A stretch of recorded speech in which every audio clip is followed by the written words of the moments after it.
আমাদের এই জীবনে অনেক কাজ করি আমরা। কারোর লক্ষ্য উদ্দেশ্য এমপি হওয়া, কারোর লক্ষ্য উদ্দেশ্য বড় ডাক্তার হওয়া, বড় লোক হওয়া, অনেক উদ্দেশ্য আছে। আমরা অনেক কিছু করি, কিন্তু আবার সবকিছু রেখেই চলে যেতে হয়, ঠিক না? আরেকটা জিনিস বোঝেন, দুনিয়াতে কেউ আপন হয় না। যে বউ আপন, 2 ঘন্টা আপন তাকে 4 ঘন্টা ঝগড়া করে, আসে না নেই? যে ছেলে আপন, সে 2 ঘন্টা কথা শুনে তো 4 ঘন্টা কথা শোনেন না, ঠিক না বেটি? যে ভাই আপন, সে ভাই 2 ঘন্টা আপন আর 2 ঘন্টা পর। যে বাবা আপন, যে সবচেয়ে আপন মা আপন, সেও দেখা যাচ্ছে আরেক ভাইয়ের কথা শুনে পর হয়ে যায়, হয় না? হয় না? হাজেরিন, দুনিয়াতে কেউ 16 আনা আপন হয় না। আমাদের এই জীবনটা পরকে আপন করার, মানুষকে খুশি করার জন্য একটা সংগ্রাম। ছোটবেলায় বাবা মাকে খুশি করার চেষ্টা করেছি, পারিনি, কত মারছে, ঠিক না বেঠিক?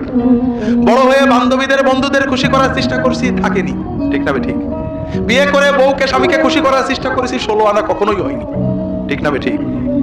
কর্মক্ষেত্রে, জীবনে, সব জায়গায় আমরা 12 আনা ব্যর্থ, যদি 4 আনা সফল হইও, ঠিক না বেঠিক? একজনই আছেন যাকে আপন করলে তিনি কখনো পর হন না। কে? আল্লাহকে আপন করতে পারলে সব সময় আল্লাহকে সাথে পাবেন। যদি আল্লাহকে আপন করে নিতে পারেন, আপনার বিপদে আপদে কষ্টে দুঃখে সব সময় মনে হবে আল্লাহ আপনার সাথেই রয়েছে। যে বেদনা কারোর কাছে বলা যায় না, বউয়ের কাছে বলা যায় না, মায়ের কাছে বলা যায় না, যে আনন্দে কাউকে শরীক করা যায় না, যদি আল্লাহকে আপন করতে পারেন, সেই আনন্দে আল্লাহকে শরীক করতে পারবেন, সেই বেদনার কথা আল্লাহর কাছে বলে বুকটাকে হালকা করতে পারবেন। কথা কি বুঝতে পেরেছেন? কাজেই ভাইরা, আসেন না সবাই নিয়ত করি যে এত সহজ কাজ আমরা নিয়ত করলাম, আল্লাহ আমার বাকি জীবন যতটুকু আছে, 1 দিন হোক আর 100 বছর হোক, আমি তোমার ওলি হওয়ার চেষ্টা করব। আল্লাহ তাআলা সকলের নিয়ত কবুল করে নিন, আমিন। এখন প্রশ্ন হলো, আল্লাহর ওলি হতে কি লাগবে? কোরআন কারীমের 2টো আয়াত আমি আলোচনা করার চেষ্টা করব। আল্লাহ তাআলা তৌফিক দান করুন, আমিন। আল্লাহ তাআলা ওলির পরিচয় দিয়েছেন। দুর্ভাগ্যবশত বাংলাদেশের মানুষ, আমরা কিন্তু ওলি আল্লাহদের খুব ভক্ত, ঠিক না বেঠিক? এটা বাস্তব, কারণ ওলি আল্লাহরাই এদেশে দিন এনেছেন। ওলি আল্লাহদের ভক্ত হওয়া, মহব্বত করা খারাপ জিনিস না, কিন্তু সমস্যা হলো ওলিকে কিভাবে চিনবো? ওলির চিহ্ন কি? যে ব্যক্তির পাগড়িটা খুব সুন্দর সে ওলি, ঠিক না? তালি মনমোহনরা সিং, সেও তো বড় ওলি, ঠিক না? যার জুব্বাটা খুব সুন্দর সে আল্লাহর ওলি, ঠিক না? তাহলে তো ইন্ডিয়ার সাই বাবা আর খ্রিস্টানদের পোপ, সেও আল্লাহর ওলি হয়ে যেত। কথা বুঝতে পারেননি? যার দাড়িটা খুব বড় সে আল্লাহর ওলি, নাকি? তাহলে তো রবীন্দ্রনাথ ঠাকুর আল্লাহর ওলি হয়ে যেত। কথা বুঝেননি? যে অলৌকিক কাজ দেখাতে পারে, যে ফু দিলে বোতল ফেটে যায়, কাছে গেলে মনের কথা বলে যায়, নাম বলে দেয়, যে দোয়া দিলে রোগ ব্যাধি সেরে যায়, সে তো আল্লাহর ওলি, ঠিক না? তাহলে ভাইরা, ইন্ডিয়াতে শত শত সাধু আছে, শত শত সাই বাবা আছে, এরা সব আল্লাহর মহা ওলি হতো। একবার আশীর্বাদ করলে মন্ত্রী হয়ে যায়, গেলেই বলে দেয় তোর এই রোগ, তুই ওই কাজ কর, ওরা তো আল্লাহর ওলি, ঠিক না? হাজিরিন, এই জায়গায় বড় ফিতনা, বড় সমস্যা। বাংলাদেশের মানুষ এখানেই ঠকে গেছে। ওলিকে মহব্বত করে ওলি কিভাবে চিনতে হয় চেনে না। কারণ এই না চেনার কারণ ভাইরা, ছোট্ট একটা কথা না বললেই নয়, সবাইকেই বলতে হয়। কারণ আমরা মুসলমান, দিনের অনেক আবেগ আছে। দেখেন কত মানুষ আপনারা দিন শুনতে আসছেন, তাফসীরুল কোরআন শুনতে আসছেন, বছরে একবার লক্ষ লক্ষ টাকা খরচ করে, কিন্তু এই কোরআনটা আপনারা সবাই পড়েছেন তো? সবাই পড়েছেন? কোরআন পড়েছেন তো সবাই?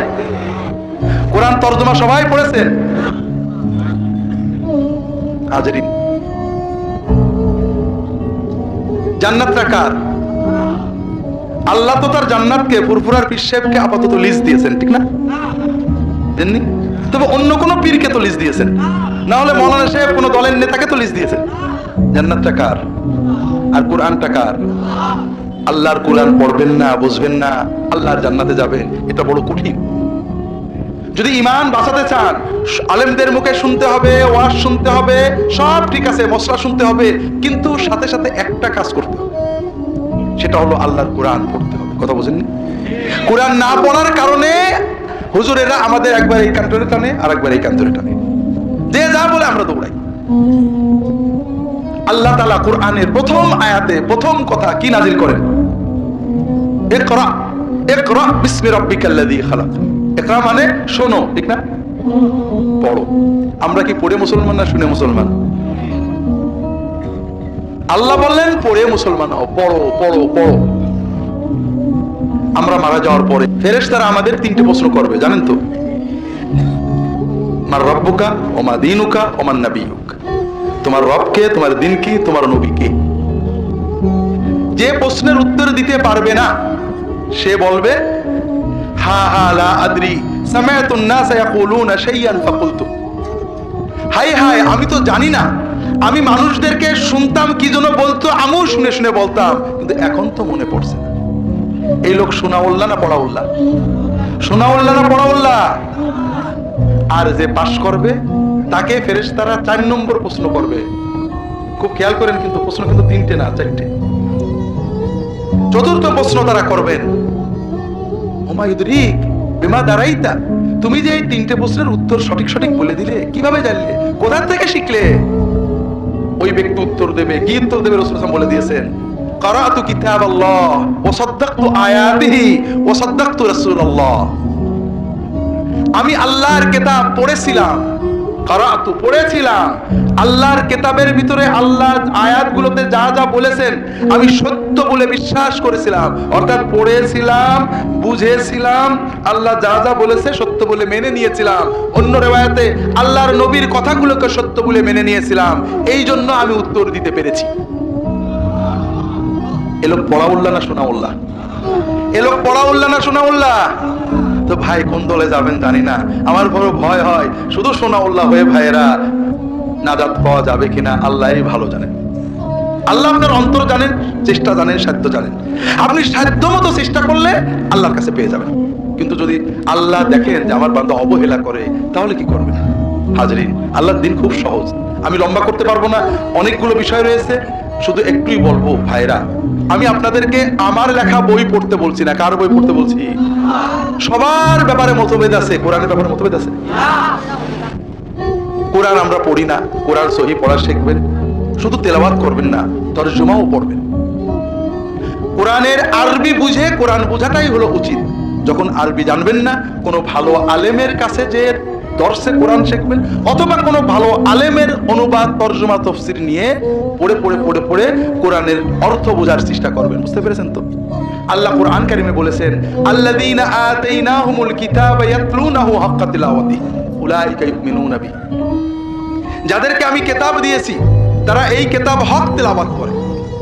হক তেলাওয়াত অর্থ হাদিস শরীফে এসেছে, বুঝে তেলাওয়াত করে, হৃদয় দিয়ে অনুভব করে তেলাওয়াত করে। আল্লাহ তাআলা বলেন এরাই হলো সত্যিকারের ঈমানদার। কথা বুঝেন? তাহলে কোরআনের হক তেলাওয়াত মানে বুঝে তেলাওয়াত করা, আর না বুঝে তেলাওয়াত করা তাহলে কি তেলাওয়াত? হাই হাই, কথা বলেন না কেন?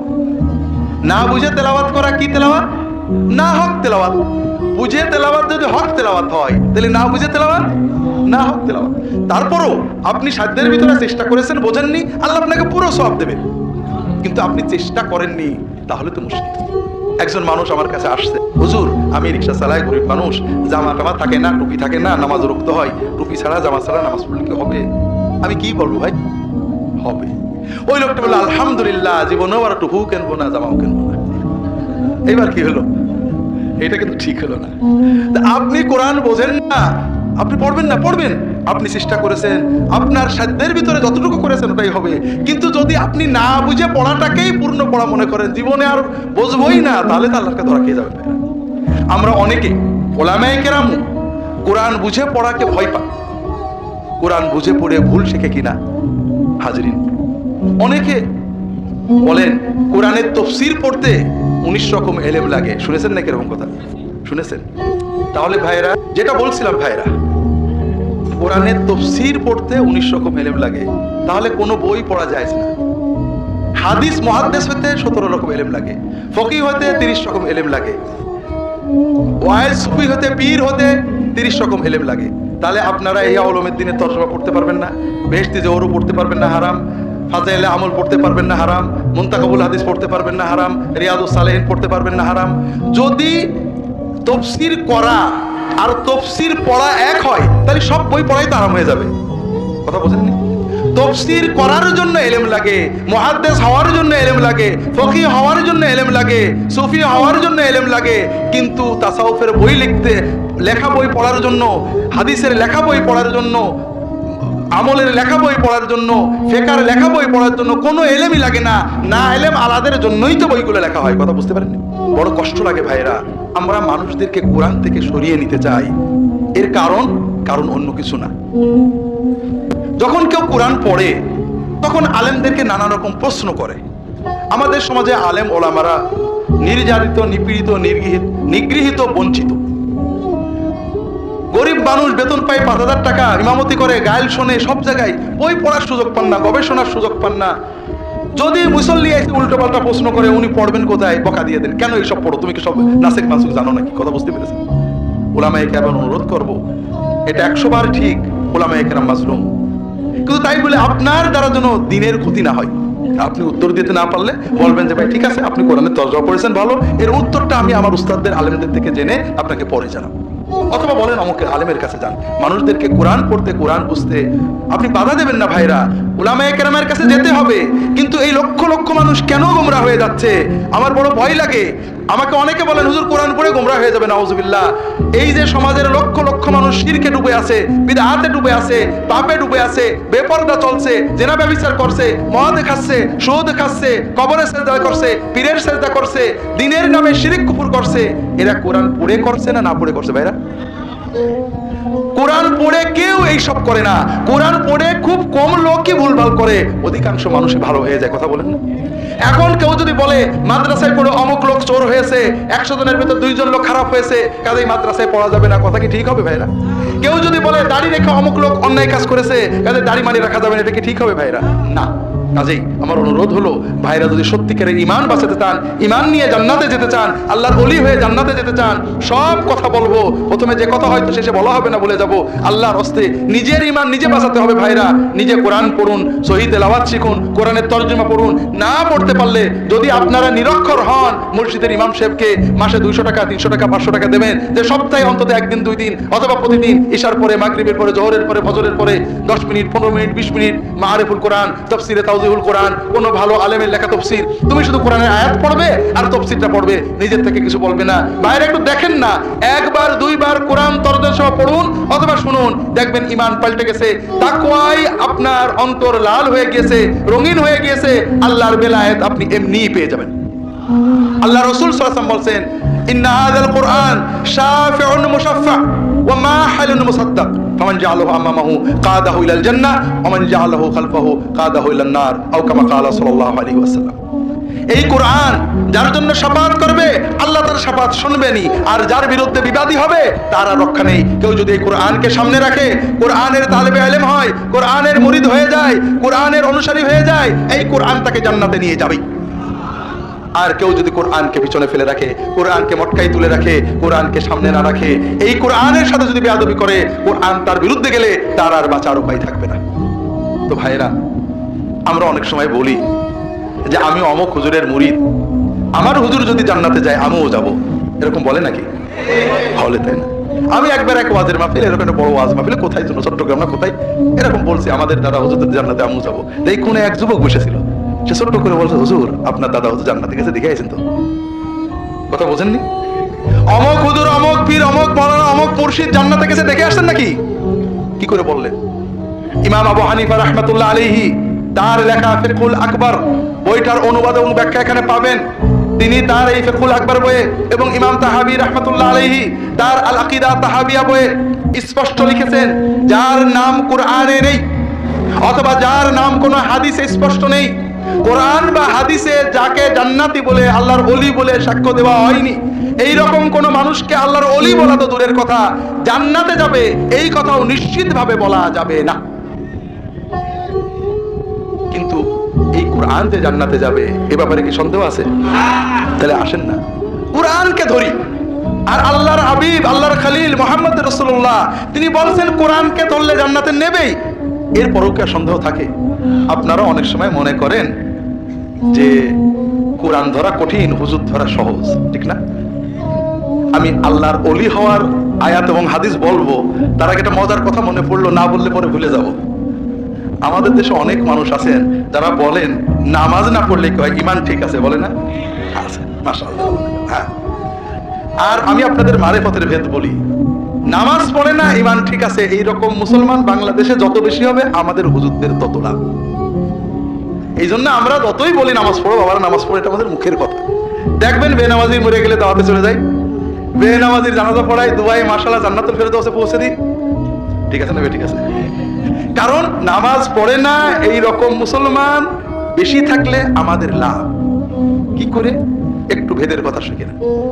নামাজ পড়ে না, ইমান ঠিক আছে, তার মানে সে বোঝে যে বিপদ আপদ আল্লাহ দেয়, আল্লাহই কাটায়, কিন্তু নামাজ কালাম জানে না।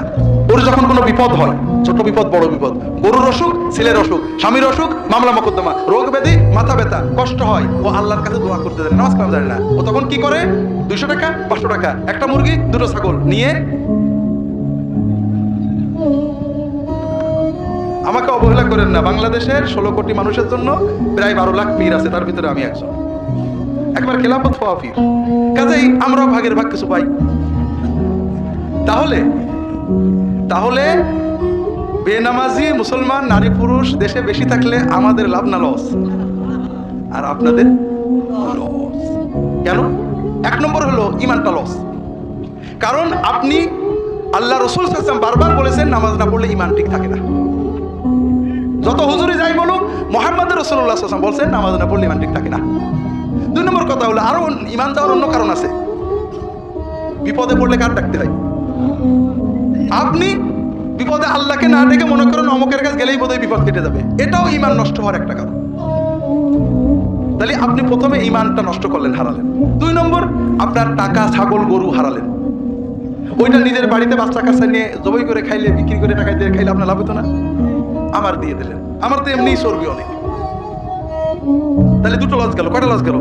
3টে লস হলো, যে জন্য গেলেন সেটাও হয় না। এই হুজুরির সব হাদিয়া দিলেই কি বিপদ কেটে যায় একেবারে? প্রতি বছরই তো দেয়া লাগে, তারপরও বিপদ থেকেই যায়। ঠিক না? ঠিক। হ্যাঁ, বিপদ কাটে, সবারই কাটে। ওই মা কালীর মানত যে করে তারও কাটে, ও যে দরগায় মানত করে তারও কাটে, যে কিছুই করে না তারও কাটে। না কাটে না? কারণ মানুষ যখন মনের আবেগে ডাকে, শিরিক করলেও আল্লাহ দোয়া কবুল করে, আল্লাহ কোরআনে বলেছে। তবে শিরকের জন্য তাকে শাস্তি দিতে হবে। তাহলে লস কয়টা হলো? 3টে। ইমান লস হলো, টাকা পয়সা লস হলো, বিপদ রয়েই গেল। হাজরিন, আর যদি নামাজ পড়তেন, আল্লাহ রাসূল সাল্লাল্লাহু আলাইহি ওয়াসাল্লাম বলছেন, আকরাবু মা ইয়াকুনুল আবদু মিনাল্লাহি ওয়া হুয়া সাজিদ ফাআকতিরু ফীহি মিনাদ দুআ ফাইন্নাহু কামিনুন আইস্তাজাবা লাক। বান্দা যখন নামাজে সাজদা করে, তখন বান্দা আল্লাহ তাআলার সবচেয়ে কাছে চলে যায়, নিকটবর্তী হয়ে যায়, বান্দার সাথে আল্লাহর দিদার হয়ে যায়। ওই সাজদার ভিতরে তোমরা বেশি বেশি করে আল্লাহর কাছে দোয়া করবে। নামাজের সাজদার ভিতরের দোয়া আল্লাহ কবুল করার সম্ভাবনা খুবই খুবই বেশি। কাজেই যে মানুষ নামাজ পড়তে পারে, নামাজে আল্লাহকে ডাকতে পারে, নামাজ পড়ে আল্লাহর কাছে দোয়া করতে পারে, ওর কোনো বিপদ থাকে না। আমি আপনাদের নিশ্চয়তা দিয়ে বলছি, নামাজটা মন দিয়ে পড়েন। নামাজের সেজদায় রাসূলুল্লাহ সাল্লাল্লাহু আলাইহি ওয়াসাল্লাম যে সুন্দর সুন্দর দোয়া পড়তেন, পড়েন। 1টা মাস পড়ে দেখেন, আপনার কোনো বিপদ থাকলে আপনি আমাকে বলেন। আপনারা মনে করেন নামাজ পড়া কঠিন, হুজুরের কাছে যাওয়া সহজ। ঠিক এই কথাটা কি, চিন্তাটাকে ঠিক? নামাজ আমার মালিকের সাথে পড়বো, 2 মিনিট 5 মিনিট মালিকের সাথে কথা বলবো, আর হুজুরের কাছে যাবো, গাড়ি উঠবো, গাড়ি চড়বো, টাকা নেবো, হাদিয়া নেবো, দেবো, আবার টেনশন করবো। সহজ কোনটি? আল্লাহু আকবার। বাইরে একটা কথা বলি, হয়তো টিভিতে কেউ শুনেছেন, আমার জীবনে অনেক কথা আছে। ইসলামিক টিভিতে তখন প্রোগ্রাম করি, আমি কোন কোন দিনে প্রোগ্রাম করি, লাইভ প্রোগ্রাম, জানে তো সবাই। টিভি প্রোগ্রামের আগে বসে আছি, কিছুক্ষণ আগেই পৌঁছে যেতাম। হঠাৎ এক ভাই এসে আসি, ঢাকা একেবারে বাইতুল মুকাররমের কাছে, ওখানে কি যেন বিজয়নগর না কি নাম, যাই হোক, ওইখানে বাসার বাড়ি। বলছেন যে হুজুর আপনার প্রোগ্রাম নিয়মিত শুনি, আপনারও তো তাবিজ নিতে এই সমস্ত যারা করে ওদের কাছে যাইতে নিষেধ করেন, কিন্তু আমি খুব বিপদে পড়েছি, এখন কি করবো, সুন্নাতের আলোকে কোনো আমল আছে কিনা একটু বলেন। তো ভাই কি বিপদ? আমার একটু জমি আছে ঢাকার ভিতরে, জমিটা এক ডেভেলপারকে দিচ্ছি, জমির জন্য দলিলগুলো ডেভেলপারকে দিতে হয়। তো জমির দলিলগুলো ডেভেলপারকে দিছি, সে কাগজপত্র রেডি করে এগ্রিমেন্ট করে আমার টাকা দেবে ইত্যাদি। কিন্তু এখন সে দলিলও করছে না, টাকাও দিচ্ছে না, আমার দলিল ফিরিয়েও দিচ্ছে না। আর এইসব ডেভেলপাররা খুব প্রভাবশালী হয়, সন্ত্রাসী বসে। হুজুর আমার এখন ভয় আছে, আমার জমিও গেল, আমার টাকাও গেল, সবই গেল, কি করবো, কি করবে আমি তো আর জানি না। এখন আমি তাকে বললাম যে ভাই, আল্লাহকে ডাকতে হবে। আপনি তাহাজ্জুদের নামাজে উঠে আমার রাহেবেলার বই থেকে 2টো দোয়া শিখিয়ে দিলাম, যে এই দোয়াটা আপনি পড়বেন তাহাজ্জুদে সেজদায়, যে অন্তর দিয়ে অর্থ বুঝে আপনি আল্লাহর কাছে ডাকতে থাকবেন, হয়তো বা আল্লাহ বিপদ কাটে। এছাড়াও তাহাজ্জুদের পরে, নামাজের পরে এই দোয়াগুলো করবেন। 2-3 সপ্তাহ পরে উনি চলে গেছেন। 2-3 সপ্তাহ পরে বা বোধহয় 1 মাস পরে, আমার ঠিক ভালো মনে নেই, হঠাৎ দেখে আবার আসছেন উনি। তো হুজুর আলহামদুলিল্লাহ একটা সুসংবাদ আছে। তো কি হয়েছে? তো হুজুর কয়েকদিন আগে, 2-3 দিন আগে বললেন, হয়তো আমার ভালো মনে নেই, ওই ডেভেলপার এমনি এসে দলিলগুলো আমার দিয়ে চলে গেল। তাই বললাম আলহামদুলিল্লাহ, আল্লাহ তো দয়া করে বিপদ কাটিয়েছেন। বলে হুজুর কিন্তু অন্য একটা বিষয় আমার মন খারাপ লাগছে। কেন ভাই?